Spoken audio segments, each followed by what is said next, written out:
Hey everyone, welcome to Judging for the Win. I'm Dave, and this is my daily ruling. Today's question was suggested by my friend Chris. Amy attacks with Armix while she controls Strionic Resonator. If she copies its ability, will she have to discard a second card? If so, will the first instance of that ability to resolve see the other card that was discarded while counting the value for X? Okay, so to answer this question, first we need a little bit of background on how Armix's ability works and triggered abilities in general. As the reminder text on Strionic Resonator indicates, anything that uses the word when, whenever, or at is a triggered ability, and thus can be copied by Strionic Resonator. If you look at Armix, you'll notice something interesting though. Its ability actually uses a word from that list 2 different times. This indicates that Armix's ability is actually composed of 2 triggered abilities, one that triggers when you attack, and a second that triggers when you discard a card via the first trigger. This sort of setup is called a reflexive triggered ability, and I have a video coming out soon that goes over a bit of background on why Wizards came up with this template and some of the practical benefits it has.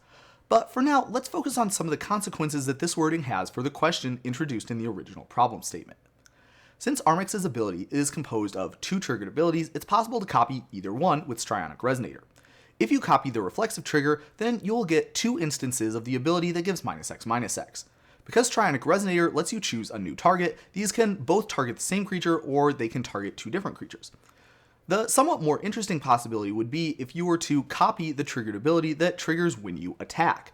In this case, you would get a second opportunity to discard a card. Each discard would cause its own individual instance of the reflexive triggered ability to trigger. Now let's address the question from the second part of the original problem statement.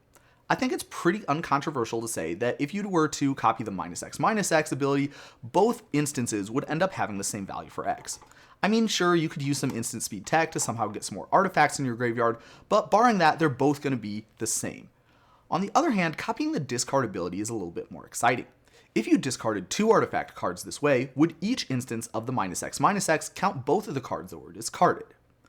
As you can see here, the value of X is determined at the time the ability resolves. So in order to answer this, we need to know exactly what the stack officially looks like when everything is resolving. So let's see, we'll start with 2 instances of the when you attack trigger on the stack. The first of these that wants to resolve will let you discard a card. That will cause the when you do ability to trigger, and it'll go on the stack on top of the other when you attack trigger. Because of how the stack works, the when you do trigger will resolve and give something -X/-X. After that, the process will happen again, with the other when you attack trigger resolving, which will generate another when you do trigger, which will give something -X/-X. Let's note that the first -X trigger resolves before you got to discard with the other when you attack trigger. Therefore, if you only have 1 artifact to discard, you should probably pitch that first. That way it'll contribute towards both of the -X/-X counts. But that's all I have for you today. How did you do? Join me again next time for another daily ruling, but until then, I hope you have a great day.